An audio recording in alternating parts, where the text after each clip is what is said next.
قرآن مجید میں ہے ان اللہ لا یستحی من الحق، کہ اللہ تعالیٰ حق بات بیان کرنے سے حیا نہیں کرتے۔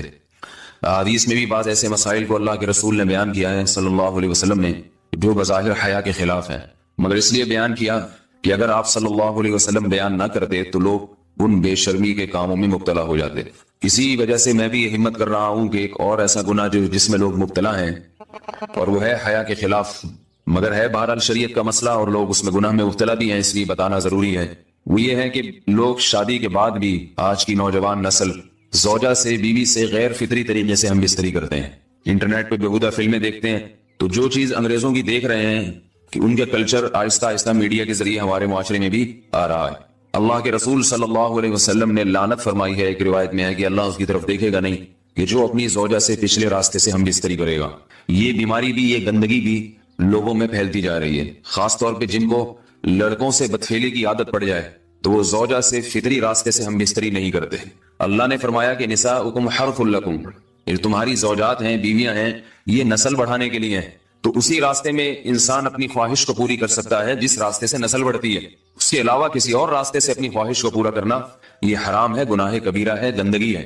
ہمارے پاس کیسز آتے ہیں، ایک پاک دامن لڑکی کی شادی ہوتی ہے، لڑکا بھی بظاہر بڑا نیک، لیکن کیا ہے، لڑکا چونکہ ٹھرکی ہوتا ہے، شہوت کا درندہ ہوتا ہے، تو وہ یہ نہیں دیکھتا کہ میں اپنی بری خواہش مٹانے کے لیے میں اپنی زوجہ کو غیر فطری طریقے پر مجبور کیسے کر سکتا ہوں، تو مجبور کرتا ہے پھر اپنی بیوی۔ اس میں جو عورتیں زیادہ پاک دامن نہیں ہو، نیک نہ ہو، یا ان کو یہ ڈر ہو کہ طلاق ہو گئی تو ہم کہاں جائیں گے، وہ پھر اپنے شوہر کے ساتھ اسی غیر فطری طریقے پر آمادہ ہو جاتی ہیں، اور اس کا عذاب اور اس کا وبال یہ ہوتا ہے کہ کچھ دنوں میں ان کو بھی اسی کی لت پڑ جاتی ہے۔ انسان جب بھی کوئی غیر فطری راستہ اختیار کرتا ہے، آخرت کا عذاب تو بعد میں، دنیا کا عذاب یہ آتا ہے کہ پھر اس کو لذت فطرت میں آتی نہیں ہے، تو جو راستہ اللہ نے رکھا اس میں اس کو لذت نہیں آئے گی، وہ گندگی میں ہی گھسنے کی کوشش کرے گا، اس کی بھی فطرت خراب ہو جاتی ہے، اور جس کے ساتھ یہ بدفعلی کی جائے اس کی بھی فطرت خراب ہو جاتی ہے، وہ بھی پھر کسی کے قابل نہیں رہتے۔ تو اپنے جان پر رحم کرنا چاہیے۔ ہم انسان ہیں، ہم درندے نہیں ہیں، ہم گھوڑے نہیں ہیں، ہم گدھے نہیں ہیں، ہم جانور نہیں ہیں، ہم انگریز نہیں ہیں۔ انگریز نے تو حیا اور شرم کی تمام حدود کو توڑ دیا ہے، وہ تو درندے بن چکے ہیں، ہم تو درندے نہیں ہیں، ہم تو حلال کھاتے ہیں، پاک صاف رہنے کی کوشش کرتے ہیں، تو ہم ان کی جو کلچر دیکھ دیکھ کے ہم ویسے درندے بننے کی کوشش کیوں کریں؟ تو یہ بہت بڑا وبال ہے، بہت بڑی برائی ہے جو ہمارے معاشرے میں آہستہ آہستہ جڑ پکڑتی جا رہی ہے، اور اس سے بیماریاں بھی پھیلتی ہیں۔ غیر فطری طریقہ ہے، بیماریاں بھی پھیلتی۔ ایسے کیسز آتے ہیں کہ جناب وہ مرد مجبور کر رہا ہے بیوی کو، اور وہ بیوی جو ہے ساتھ نہیں دیتی تو پھر اس کو طلاق کی دھمکیاں دیتے ہیں، ایسے کیسز بھی آتے ہیں۔ اور یہ بھی آتا ہے کہ مرد جب اپنی بیوی کو غیر فطری طریقے پر مجبور کرتا ہے، بیوی آمادہ نہیں ہوتی، تو مرد پھر یہ دھمکی دیتا ہے کہ بھائی میری خواہش تو تم سے پوری ہوتی نہیں ہے، پھر میں دوسروں کے پاس جاؤں گا۔ تو یاد رکھیں، جس عورت کا شوہر یہ دھمکی دے اس کو کہ میں زنا کروں گا اگر تم نے میری خواہش پوری نہیں کی غیر فطری طریقے سے، تو عورت اپنے شوہر سے کہہ دے کہ جاؤ تم کہیں اور جا کے منہ کالا کرو، تمہاری فطرت میں گندگی ہے تو یہ مجھے گندا بنانے کی کوشش نہ کرو، اس کو زنا کرنے دیں، وہ اللہ آخرت میں اس سے بھگتے گا۔ ہر بیماری کا اللہ نے علاج رکھا ہے۔ اللہ کے رسول صلی اللہ علیہ وسلم نے فرمایا، صحیح بخاری کی حدیث، ما انزل اللہ من داء الا انزل له دواء، کوئی بیماری ایسی نہیں ہے جو اللہ نے نازل کی ہو اور اس کے لیے دوا نہ رکھی ہو دنیا میں۔ تو اگر کسی کو ایسی لت پڑ گئی ہے غیر فطری کام کی تو اس کو چاہیے کہ وہ اپنا علاج کرائے، ڈاکٹر سے بھی رابطہ کرے، اور سب سے بڑا علاج یہ ہے کہ کچھ وقت صبر کرے گا، چھوڑ دے گا کچھ عرصے کے لیے، تو خود بخود آہستہ آہستہ صحیح ہو جائے گا۔ ایک آدمی شراب کا عادی ہے، ایک علاج تو یہ کہ ڈاکٹروں سے رابطہ کرے، بہترین علاج کے چھوڑ دے، کتنے دن تڑپے گا؟ ایک دن، دو دن، تین دن، چار دن، ایک ہفتہ، دو ہفتہ، بہت زیادہ سال ہو جائے گا نا، اس کے بعد خود بخود ٹھیک ہو جائے گا۔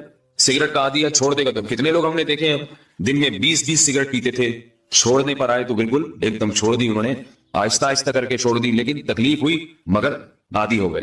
تو اب کسی کو یہ لت پڑ گئی ہے غلط کام کی، برائی کی، تو اس کا بہترین علاج یہ ہے کہ وہ اپنے آپ کو بدلنے کی کوشش کرے، ماحول بدلے، اور کچھ وقت صبر کرے گا تو اللہ اس سے یہ عادت چھڑا دے گا۔ نہیں کی، صبر نہیں کیا اس نے، بری سی گندگی میں موت واقع ہوگی، پھر آخرت کا عذاب بہت سخت، نسلیں برباد ہو جاتی ہیں اس عمل سے انسان کی۔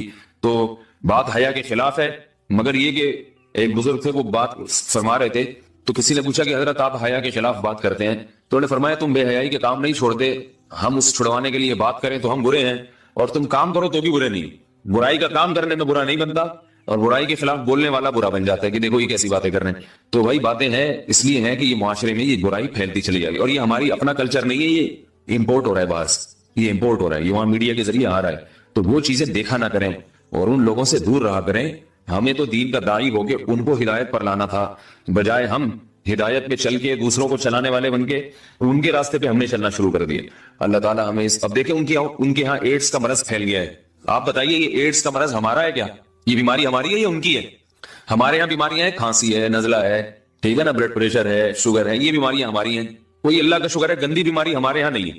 جتنی گندگیاں ہیں وہاں سے آ رہی ہیں. ایڈس کا مرض وہاں سے امپورٹ ہوا ہے. وہ ایڈس کا مرض اسی بدفعلی کی وجہ سے پیدا ہوتا ہے, اسی سے جراثیم پیدا ہوتے ہیں, اور اتنا خطرناک مرض کے ایسے متعدی ایسے پھیلتا ہے. افغانستان میں ایڈس کا ریشو 0 تھا, 0. وہ جانتے نہیں تھے کہ ایڈس کا مرض ہوتا کیا ہے. جب سے امریکن آرمی, برطانیہ آرمی افغانستان میں آئی ہے, فوجی آئے ہیں, افغانوں میں ایڈس کا مرض پھیل گیا ہے. انہوں نے وہاں بدفعلیاں شروع کر دی ہیں.